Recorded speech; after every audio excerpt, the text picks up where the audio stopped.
good, family? Thank you for tuning in to the newest episode of Grits in the City podcast, better known as Girls Raised in the South and the City. I'm your girl, Drea G. I'm Tasha, also known as the Black Rogue. And we are the Grits. By the time you guys check this out, 4th of July will have passed. So, you know, what you got planned for the 4th, Tosh? I don't celebrate that damn day. You know what? And you dead ass right. And you dead ass right for not celebrating that day. And I was just telling somebody this, like, you know, I don't think Black people, I mean, we don't really need an excuse to, like, you know, cook and, like, congregate. We do that all the time. Shit, all the time, especially in the summertime. It's only appropriate. But, yeah, we don't really celebrate that. And you know what? I'm just going to say, shout out to Sean King, because we don't. And, you know, this week, like, I follow him on social media, and, like, I'm seeing, like, these pretty much basically these concentration camps, you know, that are in Texas and just in various parts. And, you know, while we're celebrating, or, you know, Americans are celebrating that, I'm just thinking, like, really, like, how, like, patriotic is that? Just for just human rights, just period. But, you know. Yeah. Sad thing. So this is going to bring us to our drink to that, pour it up segment.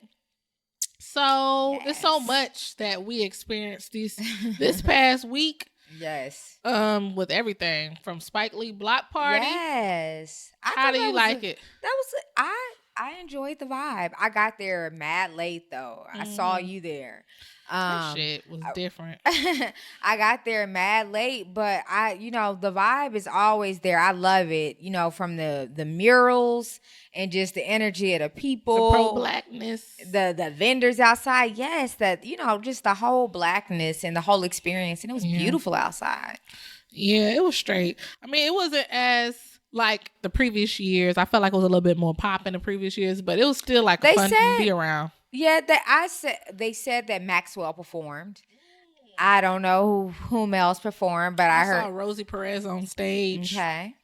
So it was like their anniversary, so of Do the Right Thing. It was their 30th anniversary, so that was dope. So it was dope. It was also a lot going on because Spike Lee was talking about the trade with Kevin Durant. Yeah, because he was mad at Kevin Durant and go to the Knicks, right?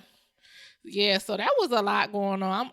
I'm happy because I'm trying to date Kevin Durant. So if you're out there, you listen to the podcast, hold on. And you know Kevin Durant, tell him to come on the show so we can make this love connection. And Kyrie Irving, is he going to the Brooklyn Nets? He going to. He going to, and they got they traded. Brooklyn traded D'Angelo Russell, and I actually saw him in the club a couple of weeks ago. Oh, interesting. He's fine. He was with Carmelo. Okay. Yeah. Is D'Angelo Russell, is that the one that's with the little twist dreads? I don't know. No. That's somebody else. Okay. But yeah, he was somebody in the club. else. He was in the club, and I'm like, he going to the Lakers. Okay. There's a lot of stuff happening. Yep. And you know what else is happening? Holly Bailey of Chloe and Holly. They she actually just snagged a really big role. Ariel in the live action film Little Mermaid. That's like what's up. Little Mermaid is like my favorite Disney movie, like ever, like seriously. So it's gonna be like a Disney movie. It's gonna be like a cartoon movie. It's gonna be like real characters. It's gonna be a real life. It sounds like, or looks like, seems like it's gonna be a real life adaptation of it. So she gonna keep her cute little dreads? I don't know. They may have her. I don't know. Dye it red. They may, right. But I saw a character today online, and she had black hair instead of Ariel's signature red hair. So I don't know how I feel about that. I don't know if I want her to be a redhead in it, you know, to keep that. But I like the fact that they casted her, and I think that she would make a great addition. And I think that they casted Melissa McCarthy is her name. That's the one that's been in like Bridesmaids, like the funny woman. Like she's been in a lot of films. But so shout out to Holly. What else is going on? Lil' Kim? Yes, my bitch. Little Kim. She has the show coming up. Yeah, the reality TV show. I think with all these girls and shit. It's Maya, Chili, Pretty B Simone. They all got this girls trip. I was watching the trailer. It seemed very interesting, but I just don't, I don't know. I'm gonna watch it just because Little Kim is in it, and Maya and Chili. And hopefully Chili ain't out there still trying to look for a man, Lord. Hopefully it's not another reality TV show like that. Hopefully she found someone already and she just going on a girls trip. Just Chili living her is best fine. life. She is fine, literally, but she literally, and the show Girls Cruise, it's gonna be lit. It has all those people in it. Little Kim, all of the the 2000 it girls, the 90s it girls. They trying to come back, girl. I don't even know if they're trying to come back. They still doing their thing. Little Kim is preparing to drop an album. Okay. Maya is still touring. She just dropped an album. And have you seen her? Her body is crazy as it's always been. She's not young. Maya is 38. That's young. It is young. Ain't like she in her 40s, 50s. No. It's not like that at all. And she don't have no damn kids. She's a vegan, too. She is snatched, She should look good. She look good. Skin looks good. Everything. And so you also have, you said, the newcomers, the Pretty V and the B Simones. Mm. So kudos to them. That sounds dope. And they're going to be, the shows around them, selling the Caribbean seas, doing their thing and, having girl kikis and all that. The show airs July 15th. So wait a minute. So we're going to be watching them on the ocean the whole season? Yeah. I guess. I mean, it's probably only going to be about 4 or 5 episodes. How much, We don't need to be watching them on sea like that. We can just watch one episode. I'm sure that they're going to, anchor somewhere and probably go to these islands. If my girl Kim and Maya and the rest of the girls are part of it, I'm sure it's going to be lit. So all right. Let's toast it up to all of our pour it up ease, our toasties. Cheers. Cheers. So this is going to kick it off to our G-Code segment. And that's where our grits, we give our cardinal rule of the week. Our cardinal rule of the week, our survival tip for New York City, be yourself. It's so many times that, I don't know about you, Tasha. I've seen so many people come to the big city, not fully knowing themselves. And I came here super young as well. Or they're worried about if they fit in. But you know what? I was talking to somebody recently and they explained their thought process, and I thought that it summed it up perfectly. NYC is pretty much like an island of misfit toys. We all fit in. You can be exactly what you want to be. So just don't put on airs. Just be yourself. I like that. Yeah. Look at people like Cardi B. Cardi B is literally where she is right now for simply just being her authentic self.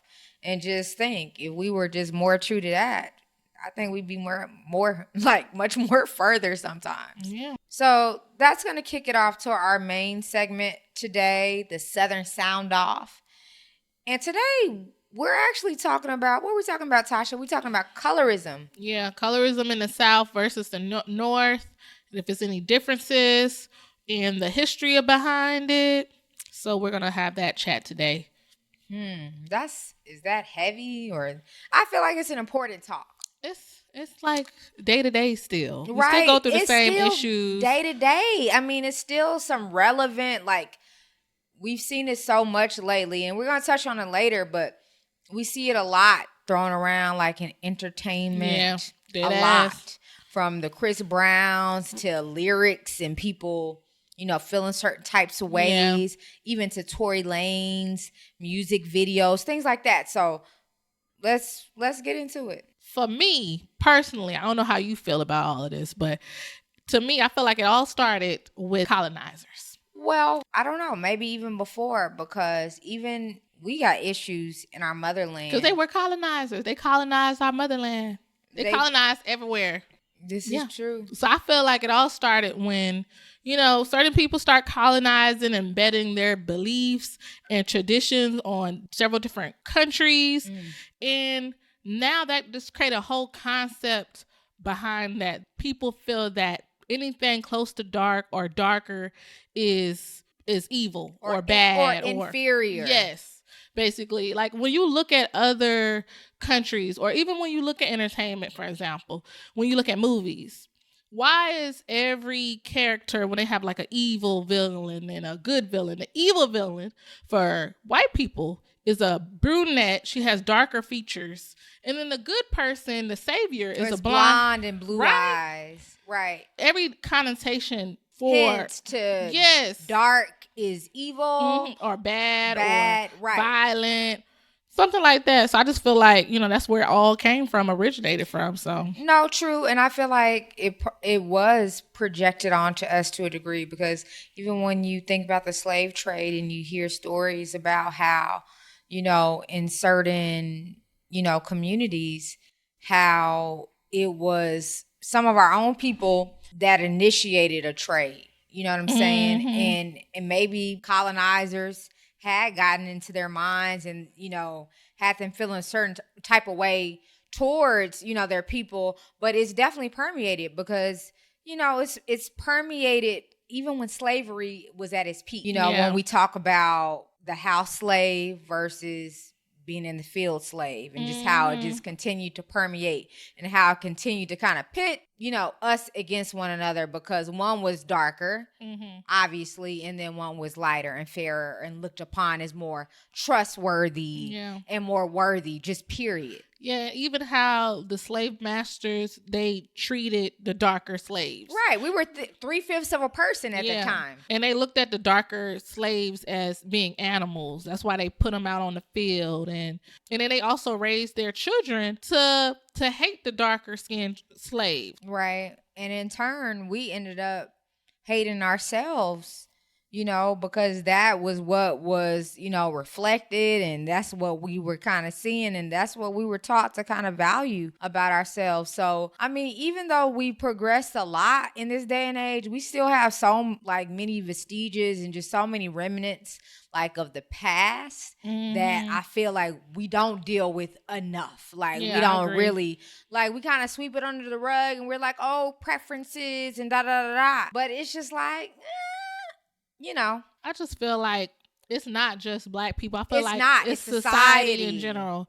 Like when you look, I work in advertising. So when you look at different ads, for me, I was on one account, which was a luxury diamond jewelry account. And it was for magazines. So when you look at the ads that they placed, it was a white woman, and they were selling these ad spaces in magazines in countries that were Asian populated mostly.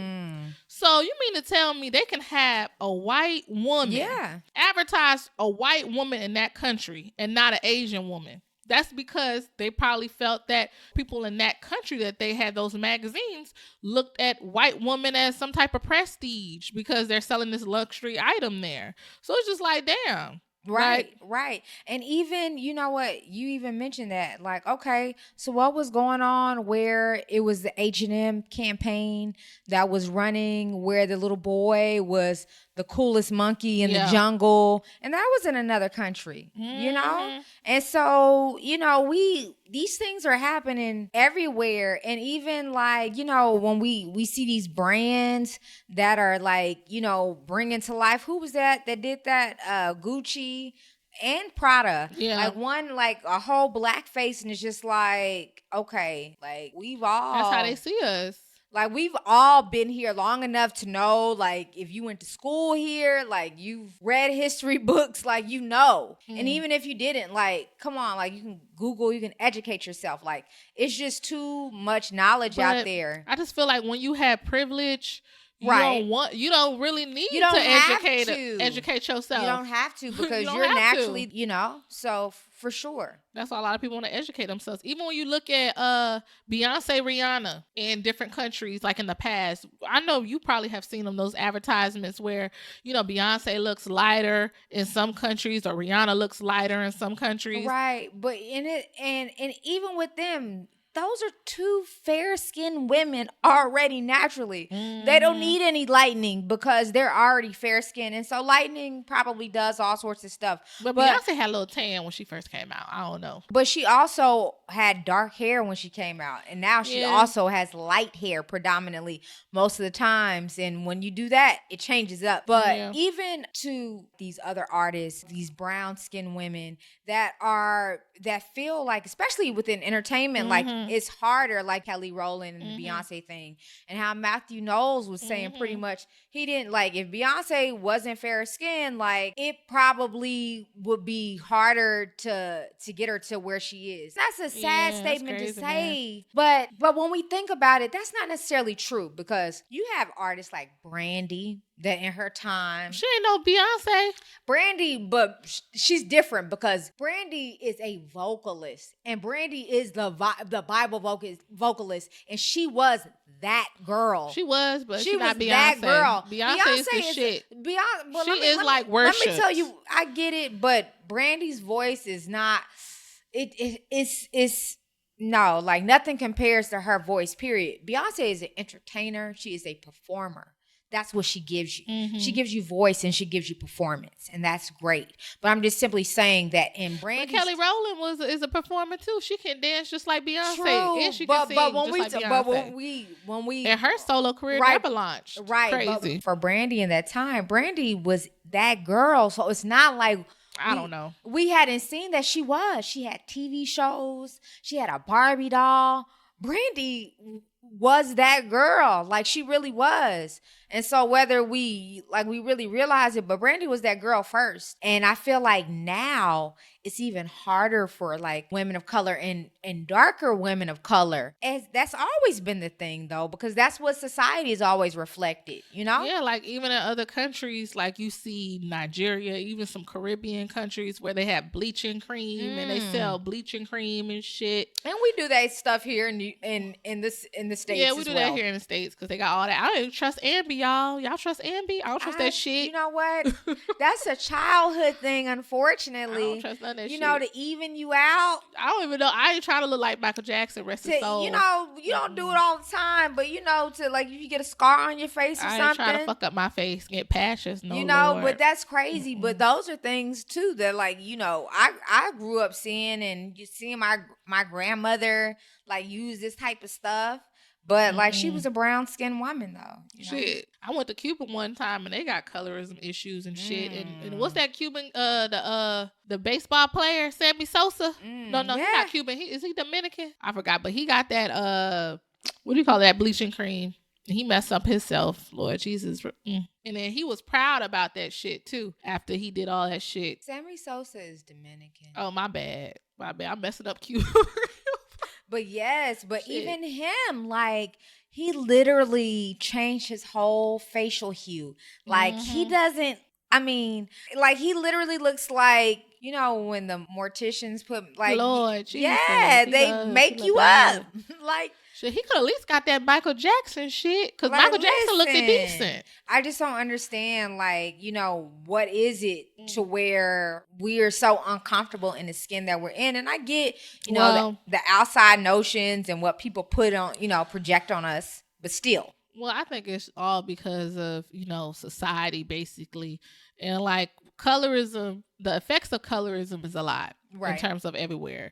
Like it's capitalism and democracy and issues. We see it in our advertisement. We see it everywhere job we go. Opportunities, it's differences, stereotypes like towards, you know, certain groups, darker women, they stereotype them as being loud, ghetto. Like I have been, like they tried me at my job one time when I had a meeting with HR and I was just simply saying I gave them a sheet of paper showcasing all the work that I do for my team. And then the HR lady said, oh, you can come across as aggressive. You can like she used those stereotypical and was she, words. What race was she? She was white. I'm like, literally, ma'am, I gave you a sheet of paper. How am I aggressive by giving you a sheet of paper? Showcasing all the work that I've been doing. So it's just like, shit, it reaches everybody, you know, these stereotypes. So not only is stereotype, it's like it also gives people low self-esteem. Like when you look at entertainers, your entertainer friends, shit. Right. And we look at, I mean, especially right now, like even when we were growing up, like, yes, you look at to what's popular or what's trendy, what we see on TV or like what we see our celeb, faves rocking or doing. So we do things, we wear extensions, we wear color contacts. I grew up, doing that.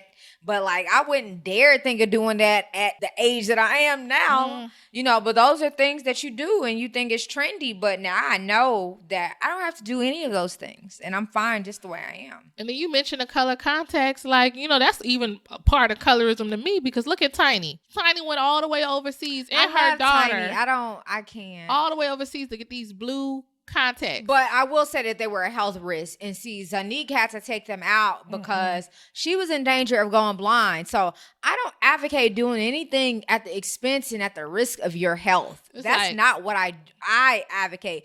But I feel like if these are things that you want to do for yourself, if you want to take that risk, do you. But so why does she feel like blue was better than her own brown eyes? I don't know why, girl. I don't know why. But colorism. But you know what? Tiny is already biracial. Her mother's white. Her father was black. True. But listen, hey, she's already biracial. So because society, when you look at when, like I said, capitalism and democracy and how it breaks down, it's all embedded in politics and television. And what is when you look subtle, or what seems more pleasant, what seems more amicable, or what's more pleasing. When you see that, black boys, they grew up thinking that lighter or white was more attractive because that's all they seen on television back in the day. Right. True. And then now all they entertainers, that's what they be fucking talking about. And the people that they look up to. And then black women, black girls, we grew up thinking, a certain hair texture was better. Or, that good hair comment that, I don't know if your family talked about it. I know when I grew up, they were like, oh, you got good hair. What the fuck is good hair? Right. And in the South, I feel like we definitely get into that type of stuff. And we'll get into that more. But yeah, for sure. Yeah, that's why we, we perm our hairs at a young age. Kids these days perm their hair at 5. I still perm my hair. I mean, my hair's short. I perm my hair because it's got to be manageable. I got to be able to get it with the curling iron or my stylist. So Oh, okay. Well, I ain't judging you. I ain't trying to say that you got colorism issues. Right. I ain't trying to say all that, but Right, but that's why we do it. I feel you. That's why we looking up, and that's why we all got lace front wigs too. True. Well, I don't know about, different. Sometimes we don't want to do our hair. I know. But it's hard being natural. Sometimes we want to diversify it, but that's another subject. True. Us women, we do like to diversify our bonds for sure. And then we have things like light skin privilege. You think that there is such thing as light skin privilege? It definitely is. It definitely is. What are some examples of light skin privilege? Well, look at the justice system. Look at the people that's getting incarcerated. The black. Look how they stereotype. It's no light skin. It's light skin, but when they single out, they're going to look at darker skin complexions. They're going to look at that big black man as being, he's dangerous, more menacing. Look at the dude that got killed in New York, Eric Garner. The one that got killed in Louisiana, Alton Sterling. And that just hit home because it's just like, damn. Yeah, they look at us as, being more violent, or we automatically get stereotyped to that. What are some other examples though that where we're like, okay, light skin privilege was like a win for them there? Like even when you look in corporate America, look at job growth. Like we were talking about the different stereotypes, how they have towards the darker skin. They may be, maybe more intimidated with hiring the darker skin person compared to a lighter skin black person. Especially if you can pass and be both. But look at all our entertainers. Man, I mean, even Chris Brown, and if you're talking about you only mess with women with the nice hair, it's like, well, they're gonna automatically assume all right, so when you say nice hair, are you saying somebody that's biracial? That's what he's saying, girl. That's what most black people say. That's just well known in our community. So I understand why people acting like that's not what he's fucking saying. You know what? That's what he's saying. I feel and that's crazy. Because why would he even mention that statement? Because that's something that we use. In the South, I feel like it's crazy because I feel like in the South, those notions and those ideologies are more prevalent, but it's crazy because when we come up here to even the East Coast, we see them present too. They're very present, but they're not that. They're what they do here is Spanish women, Latina women. But you know, they do also call out black girls because look at rappers like ASAP Rocky. When he was talking about dark skinned girls shouldn't wear red lipstick. Like, what the fuck? Well, like he's dark he from skinned New himself. York. And he from New York. And like tons of northerners like do he it like shouldn't tell a woman what she should be doing. He shouldn't be wearing them damn braids in his head. He shouldn't call himself Pretty Young Flacco or run around with press outs. You know, shit. It's been a list of artists like who have like started colorism conversations among Tory fans. Lanez is somebody else. He was. I saying, heard he was lying, girl. Right, I did too. But he was talking about the director. They wanted to use a lighter skinned woman, but I want to use a black skinned woman or a darker skinned woman. I heard he was doing that for clout. And maybe some of these people are doing things for clout too. Well, they've been doing it for a long time. Lil Wayne been doing this shit for a long time. Kevin Hart, he was joking, but I don't think that's cool. You know, I still don't think that joking shit is cool. And what's that?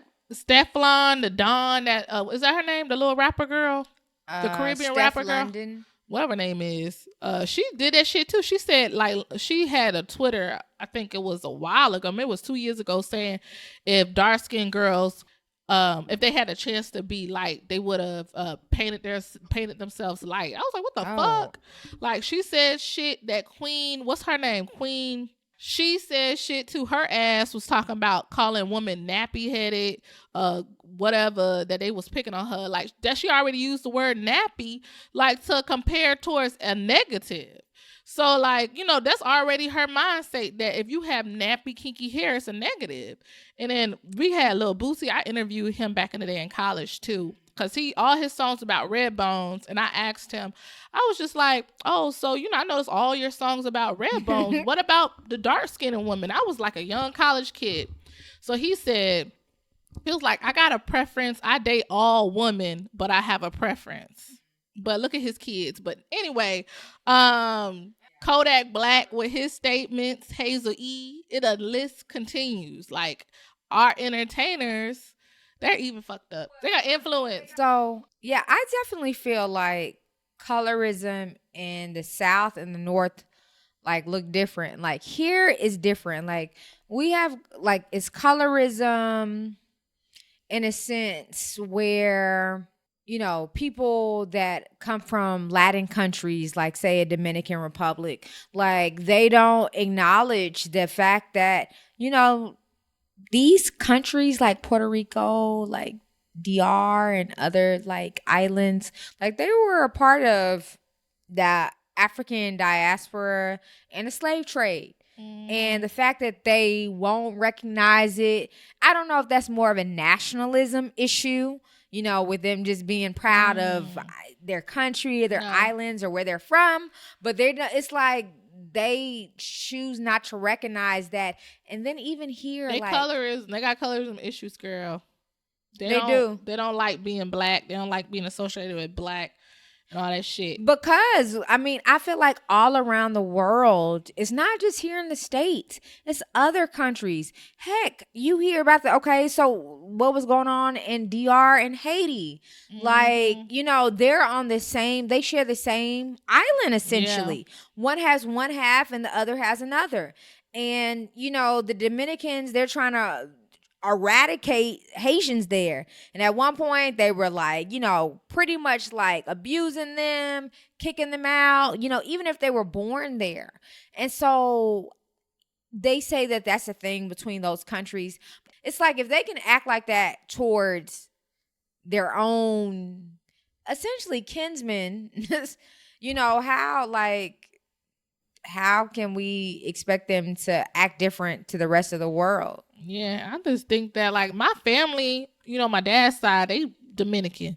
So every Thanksgiving I go to Long Island and they have hair kinkier than my ass. And they just don't want, they can say nigga, they can say all this shit.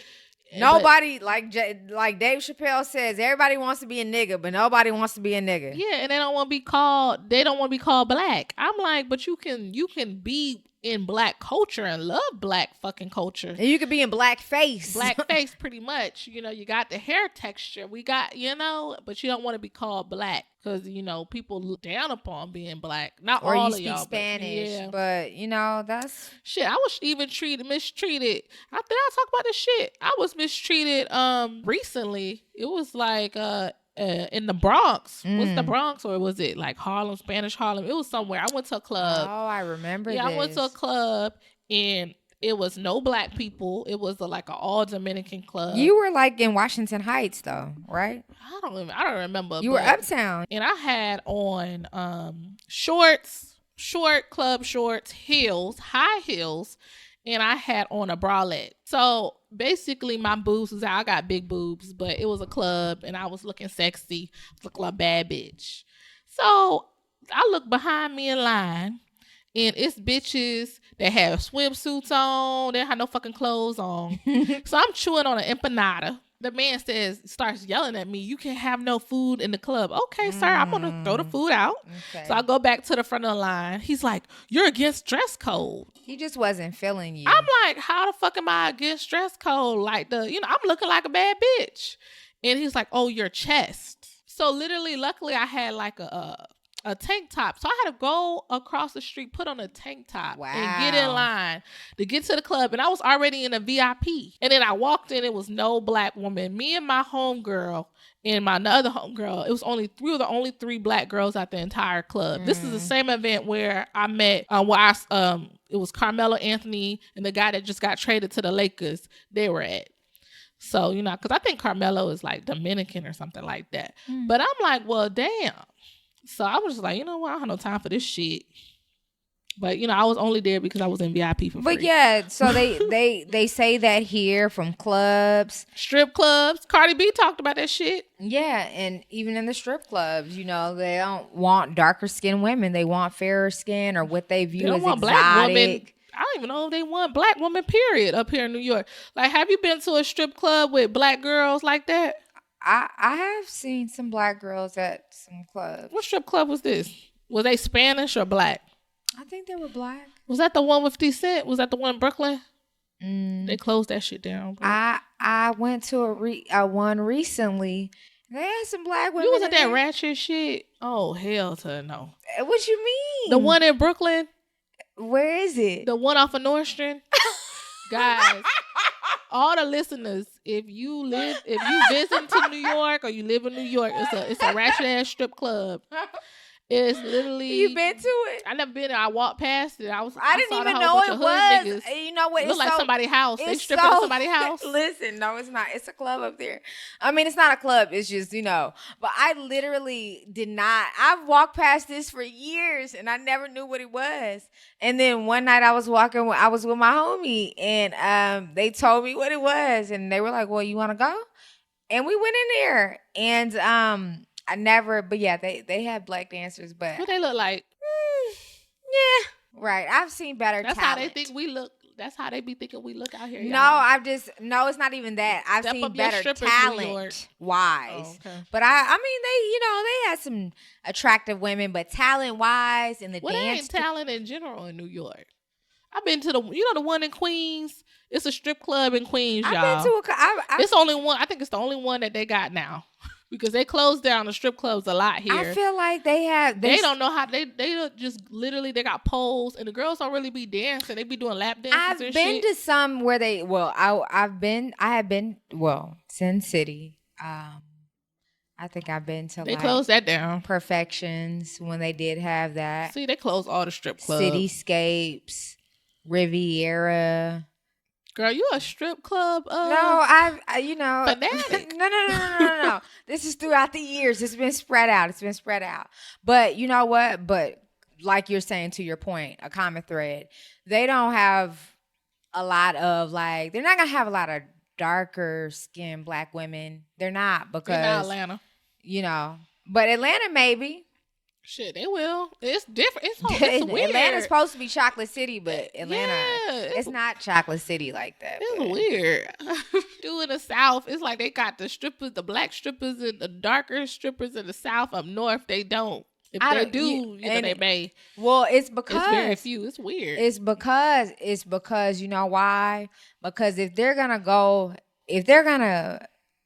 promote a woman of color, they're gonna always go for a Latina at that Yeah. point because they know that, you know, Caucasian white men are gonna be attracted to it. Asian men, like they feel like they have a more But white universal men appeal. attracted to black strippers because they be shit. I would go to strip Yeah, club but here. if you probably took a poll as far as Latina and as far as that, you know, they may view that as more favorable. I don't know. We got got to take a poll then. I gotta take a poll of Listeners, that shit. listen in. You know, what's the poll? But you know, I went to a strip club in Queens. It's Starlets. That's it. That's the strip club I went to. I've been there before. So it's like mostly Spanish girls. It was like 2 black girl strippers out of all the Spanish girls. They thought I was a fucking stripper. Oh, you know, it was kind of embarrassing because I had no clothes on. So one of the black girls became friends with me. She was like, "Girl, I almost thought you were here." I was like, "No, bitch, I ain't half naked like your ass." So she had a whole conversation with me. She was like, she was in a section, you know, trying to give a guy a lap dance, and he said, "Ew." And I was like, what the fuck he say ill? And she was a bad bitch. I was like, why he say ill? He was like, I don't dance with black, dark-skinned strippers. Oh. So I'm like, oh, he tried the fuck out of you. So I had my homeboy, because he was there. I told him, only pay the black strippers. So like my homeboy just gave her a stack, basically. Right. So you have situations like that here. But at home, like in the South, like I just remember like for years, like, and this was really like prevalent, like, you know, back in the 50s and like even earlier, like we had stuff like paper bag, like the paper bag test, like, are you lighter than a paper bag? And if you were lighter than a paper bag, you know, or almost considered passing, or you were fairer skinned, you were looked at differently. You were held in a higher regard. So I feel like that permeated in the Southern culture, you know, more than anything, you know, and that's why we got to thinking like, oh, well, one way is better, because we actually literally had a paper bag test. Like we were putting brown paper bags to our skin. It's crazy. And measuring, you know? They had the culture of the passing. It's like, all right, well, if you got a little black in you and you can, you know, be passing and maybe your white genes are more dominant, you had that. And then you even had the exoticizing of like the biracial people, men and women. You know, that were, a lot of them at the time were products of like slavery. You know, the slave master and, you know, a slave, and now they have terms, mulatto. They had quadroon, they had octoroon. Girl, I don't know all that shit. Those were like to describe. How like, you know all this shit? I read books. I was about to say, what type of shit? I read books when I was a kid. Like, but yeah, mulatto is half and half. Quadroon is like a quarter black. Like octoroon was like an eighth black. So these were the things that they were calling them, like octoroons. That sounds like a shape. That's some sad shit. That's crazy. Gonna rape our black woman and call people fucking names and shit. Right. So, you know, for a long time, like I see why, like in our culture, like I see like where the confusion comes from, and we've been fed these ideologies from like our onset, our history here. So we can't help but kind of see it played out into what's going on in today's society. So I don't know. I just feel like we as a community and we as a people, we have to do better. We see these things and we know it, but then we pass it off and we're like, oh, these are our preferences. No, I want to date a tall man versus a short man. That is a preference. But me simply saying like, I'm only going to date fair-skinned black men, like that's almost discriminatory. It's like, open yourself up. I get this preferences, but I feel like we have to stop passing things off. It's just that. And sometimes we just got to call stuff out to what it is. So that's going to kick it off to our grits pick of the week. And so this week, our grits pick is actually going to Corey Goff. And Corey Goff, she's actually the 15-year-old sensation that made one of the most memorable Wimbledon debuts when she recently won against Venus Williams. So right. That's what's up. Yeah, so she's progressing, she's doing her thing, and she's only 15 years old. Yeah, like everybody beating those sisters lately. The other girl beat. Well, listen, I love it. I just love to see more Black women or just more people, women of color, just out there and just winning, period. And so she winning young. So 15 Yeah, years that's what's old. up. She born in Florida, raised in Atlanta. Her father is her coach. Damn, And everybody's father is a coach. right. And my daddy should have been my coach for getting me a great job, a great career, shit. And what's cool about her is both of her parents are also Southern born. Her father used to play for, I want to say it was Georgia State. He played basketball. And her mother also, I think, was an athlete as well. That's dope. So she comes from an athletic family. Shout out to her, to Corey. I can't wait to see her do more like remarkable and great things. So shout out to her. So let's go to Bless Your Heart. So this week, I'm blessed my heart from all the colorism conversations that we had to Chris Brown. My whole take on this whole situation from, saying like what we mentioned earlier with the whole good hair comment. We all know what good hair means in the Black community. Good hair to everyone. We all know that connotation of that. And we all know what type of woman he dates. So we all know that he's looking at kinky for C, for A, for B hair as negative. I feel like I have good hair. I know. Shit, I got good hair too. Shit. And I just feel like, with him being in a position that he is, like I said, he's a position of influence. Some kids, they do look up to him despite, his... But he's not a role model. He's not. I mean, people look up to him, though. It's a lot of... Unfortunately. Shit. And then it's like white people, they listen to him, too. So it's just like, if you're a Black person, even mentioning good hair, even mentioning anything like that, talking about that, then white people are going to be like, oh, what does that mean? Look at, oh, damn, our own Black men look at us down. They've been looking like that, Oh, well, but damn. For sure, my thing is just like, I feel like, yes, you're an artist, express your art, do all that. But my thing is, don't alienate half of your fan base, because women of all walks of life and shapes, they follow you, they're listening to you, they're streaming your music. So when you single out or when you say one particular thing, and then not only do you say that, but then when people, point this out, you're almost antagonizing them, ridiculing them.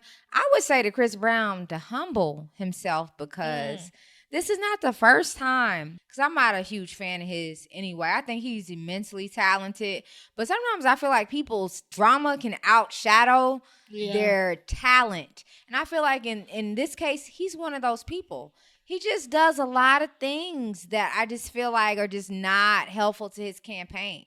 But, to add insult to injury, just, his reaction to it, it's just like he had an album that just dropped. So I'm curious to see what those numbers look like. Yeah, I don't know. And what it looks like for him. Well, Tokyo, the rapper Tokyo, said he on that shit. She said he on every part. Everybody's been saying coke, that. all that shit. He look like he been on that shit. I mean, he may be on something. But I'm just like, you don't do people like that, especially when you had to beg for redemption. You had to beg for forgiveness. I do remember a couple of years ago when he was on the BET stage and he was pleading and he was crying and he was sobbing and doing all this stuff because, people weren't with him because of what had happened between him and Rihanna. But, who his publicist? My thing is, he don't his have no publicist publicist, is trash. child.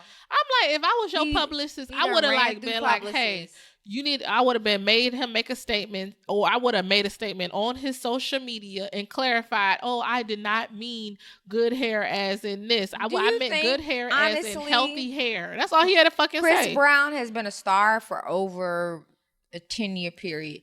Do you honestly think that there's somebody that can reel him in? I don't even think his own mama can reel him in.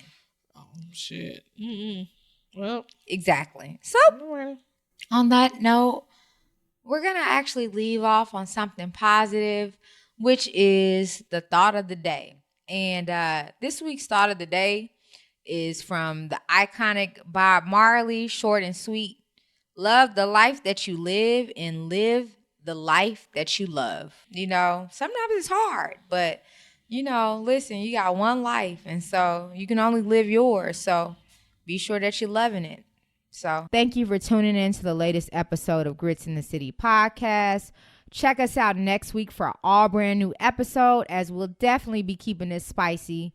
And if you haven't done so already, subscribe to the pod on iTunes, Spotify, SoundCloud. You can even check us out on YouTube and other streaming platforms. And be sure to visit us at www.gritsandthecitypodcast.com. Join our mailing list on Facebook.com. And hey, don't forget to tell your friends and family. All right, peace, y'all.